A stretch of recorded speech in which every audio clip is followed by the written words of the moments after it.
Minister साहब मसरूफ रहते हैं, मैं जानता हूं केटीआर साहब भी मसरूफ है, मैं जानता हूं कि सारे मिनिस्टर्स मसरूफ हैं। उनसे दरखास्त करूंगा सबसे, आप लोग मसरूफ हैं, हमको एक आदमी बता दीजिए जिसके पास हम जाके मिल सकते हैं, हम मिल लेंगे, खड़े रह जाएंगे। आपके चपरासी से भी मिलना बोले तो मिल लेंगे, तेलंगाना के लिए, पुराने शहर के लिए, हमारी आवाम के लिए हम खड़े रह जाएंगे। मगर मिलिए तो सही, कोई वादा तो पूरा कीजिए। सर नए स्पीकर साहब बोलने दीजिए मुझे। सर मैं बजट पे बोलेंगे साहब, इस पे भी बोलना है, बजट पे भी बोलेंगे। बजट में आने का इश्यू है ना, हर वक्त यही बोले साहब, सेशन बढ़ा देंगे, विंटर सेशन आ जाएगा, 15 दिन कर देंगे। कितने हुए साहब 2014 से लेकर? अगर हम देखेंगे फिगर्स है साहब, मेरे पास फिगर्स है, 126 दिन हुए थे। अब ये 5 साल 4.5 साल में सिर्फ 64 डेज ही बैठे हम। टीवी के डिबेट्स में ज्यादा बैठते हैं, असेंबली में कम बैठते हैं लोग। अहमियत आज टीवी की हो गई, इस हाउस की नहीं रही। बोलने दीजिए साहब। पहले अब आप लोग तय कर दिए 12 को खत्म, 25 साल होने आ रहे हैं साहब, कभी बजट सेशन इतना जल्दी तेजी के साथ खत्म होता हुआ नहीं देखे।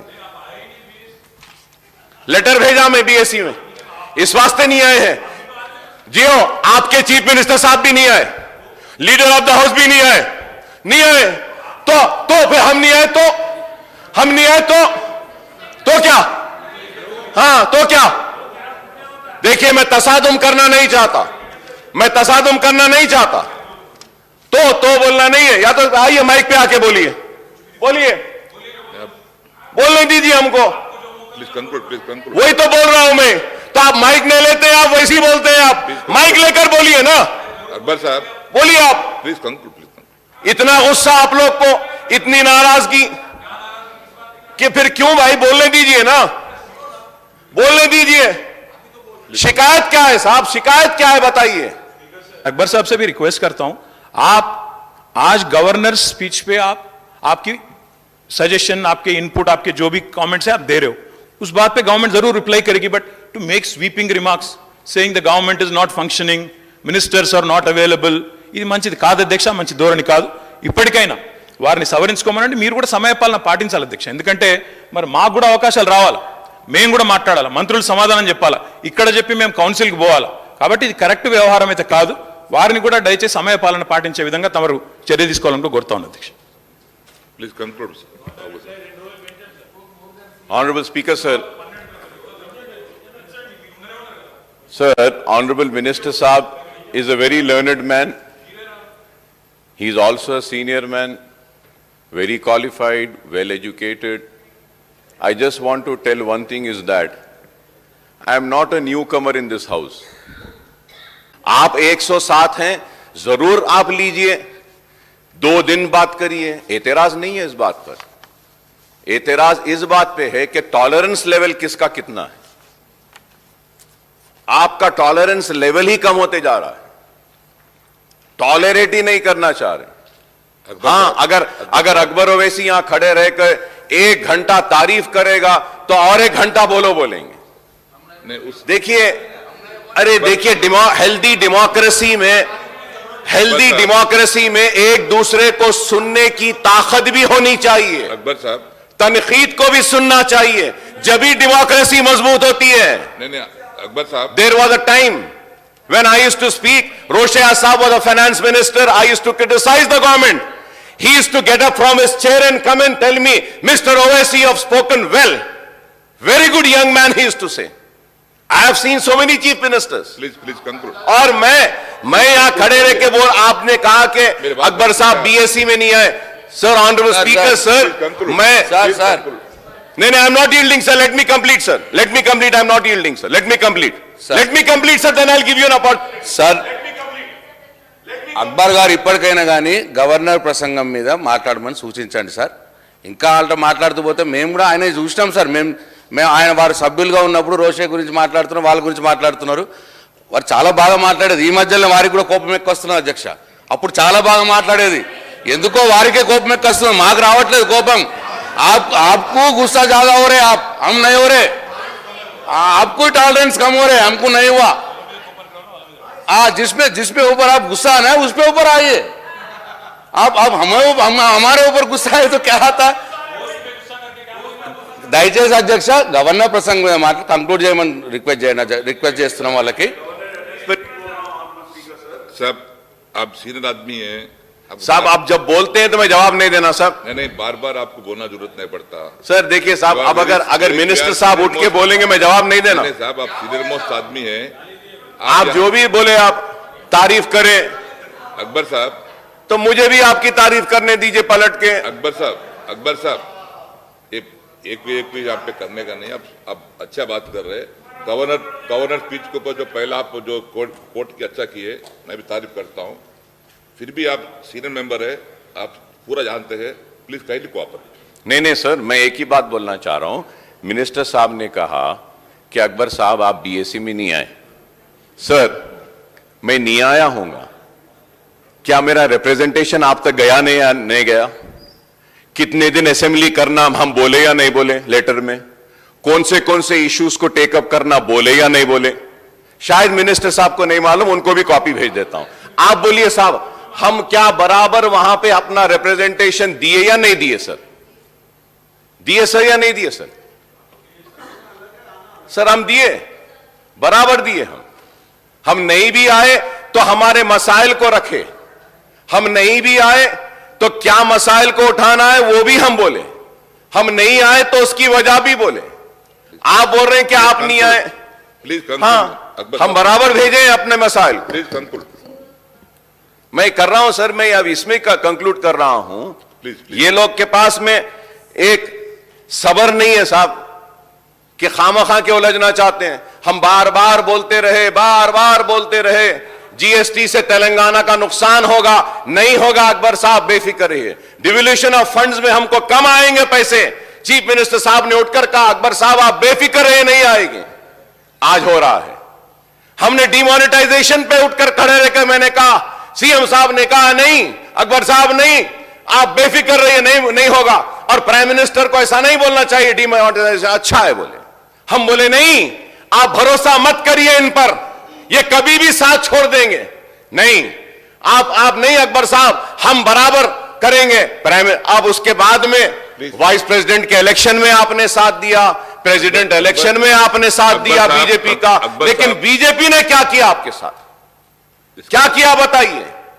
आगे बात करेंगे, उस टाइम है। आप हाँ साहब मैं वही तो बोल रहा हूं, प्लीज कंक्लूड ऑन दिस। मैं गवर्नर के स्पीच में जा रहा हूं सर, प्लीज कंक्लूड। मैं उससे हट नहीं रहा हूं।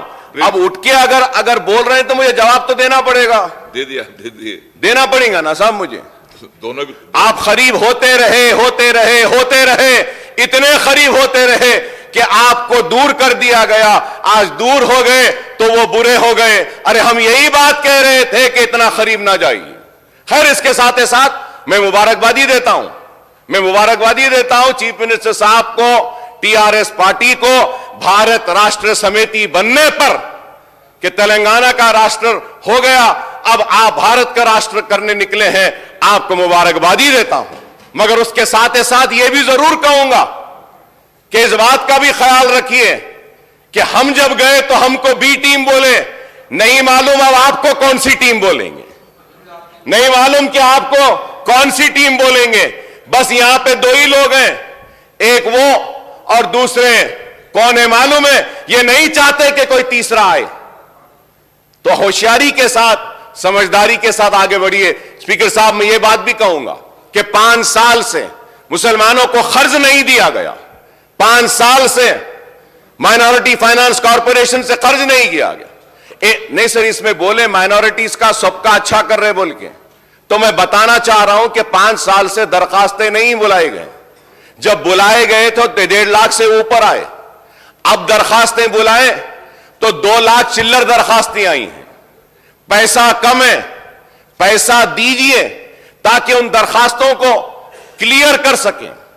इसलिए कह रहा हूं overseas scholarship, sir overseas scholarship बच्चों के कोर्सेज खत्म हो गए हैं लेकिन आज भी नहीं आए।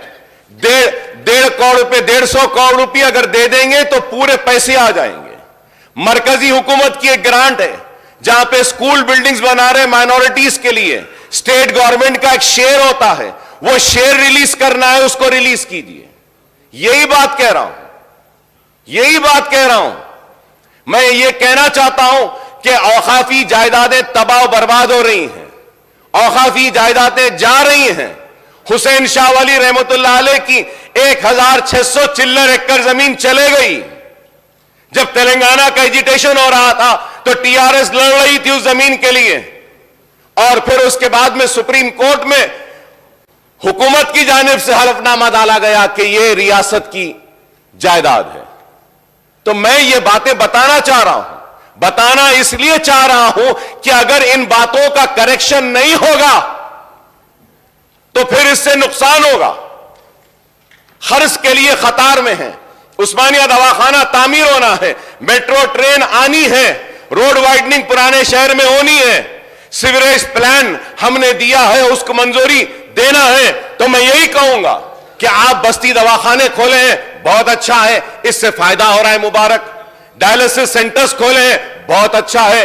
कंटी वेलुगु आंखों का जो टेस्ट कर रहे हैं, अच्छा है। ऑनरेबल स्पीकर साहब, उसमें एक चीज मैं अपनी जानिब से हुकूमत से कहना चाहूंगा कि आई टेस्टिंग होने के बाद में कई पेशेंट्स को कैटरैक्ट की सर्जरीज रिक्वायर्ड है। मैं एक सजेशन देना चाहता हूं कि आप आरोग्यश्री के अंडर वो कैटरैक्ट सर्जरीज को ला लीजिए, ताकि वो लोग जो लोग को सर्जरीज की जरूरत है, ये कंटी वेलुगु जो आपका प्रोग्राम है, इसमें वो प्राइवेट हॉस्पिटल्स में या गवर्नमेंट हॉस्पिटल में जाके सर्जरी करवा सकते हैं। अरे मैं यहां खड़े है कि सजेशंस दे रहा हूं आपको। सर, ऑनरेबल स्पीकर सर, के केजी टू पीजी का ऐलान किया गया था, इस ऐवान में किया गया था कि फलकनुमा कैंपस में 20 करोड़ का सैंक्शन दिया गया, आज भी वहां पे नहीं आया। डिग्री कॉलेजेस के लिए हम बोले, हुकूमत ने ऐलान किया कि मलकपेट में एक आईटी का एक बड़ा एक सेंटर और टावर बनाया जाएगा। मैं जानना चाहूंगा हुकूमत से कि क्या हुआ है उस ताल्लुक से। हमने नामपल्ली में कहा कि आईटीआई का जो इंडस्ट्रियल ट्रेनिंग का इंस्टीट्यूट है, वहां पे आप और स्किल डेवलपमेंट को लेकर आइए। मैंने इससे पहले भी कहा था कि निफ्ट का एक सेंटर ओल्ड सिटी में लाइए, नैक का एक सेंटर लाइए, स्किल डेवलपमेंट की ट्रेनिंग लाइए, इंक्यूबेटर स्टार्टअप्स में जगह दीजिए। यही बात मैं कह रहा हूं और कुछ नहीं कह रहा हूं। यह बात पे आपको नाराज होने की जरूरत नहीं है, नाराज नहीं होना है। अरे मैं जब ये मुतालबे आपके सामने रख रहा हूं, 2 बेडरूम का कह रहा हूं sir, honourable speaker sir, GHMC area में सिर्फ 9,000 घर दिए अलॉटमेंट। 9,000 में क्या जीएचएमसी में गरीबों को 2 बेडरूम मिल जाएगा? मैं जानना चाहूंगा कि 2 बेडरूम के घर कब होंगे? ऑनरेबल स्पीकर सर, आप भी इस बात से इनकार नहीं करेंगे कि इस ऐवान में ऐलान किया गया कि नोटराइज डॉक्यूमेंट को रजिस्टर्ड डॉक्यूमेंट की तरह ट्रीट किया जाएगा। यह कब होगा? यही मैं जानना चाह रहा हूं। क्या मेरी बात यह गलत है?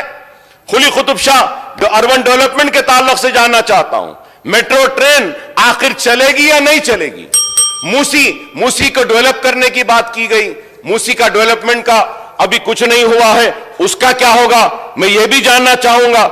सर, मैं आपके जरिए हुकूमत से मुतालबा करूंगा और बोलूंगा कि आप पुराने शहर की तरक्की के लिए जितने भी ऐलानात किए हैं वो कीजिए। चीफ मिनिस्टर साहब ने कहा था कि पुराना शहर इस्तांबुल बन जाएगा। सर, इस्तांबुल नहीं, बस जैसा भी अच्छा बना दीजिए, हम आपके शुक्रगुजार रहेंगे। उस्मानिया दवाखाना बना दीजिए, हम आपके शुक्रगुजार रहेंगे। फ्रूट मार्केट वालों को, एग्रीकल्चर मिनिस्टर साहब से आपके जरिए कहूंगा कि उनके जो भी मसाइल है उसको कर दीजिए। वहां पे वो कारोबार कर रहे हैं, मैंने जबान दी है और कहूंगा जब आपकी मार्केट बन जाएगी वो वहां से चले जाएंगे आपकी मार्केट में, वहां पे नहीं रहेंगे। यही बातें आपने स्टडी सर्कल्स पूरे डिस्ट्रिक्ट्स में लाएंगे बोले, वो लाइए। मुसलमानों के ट्रेनिंग के मराकज पूरे डिस्ट्रिक्ट में लाएंगे बोले, वो लेकर आइए। अरे हम यही बातें कह रहे हैं आपसे और उम्मीद करते हैं कि हमारी इन सारी बातों पर आप जरूर तवज्जो देंगे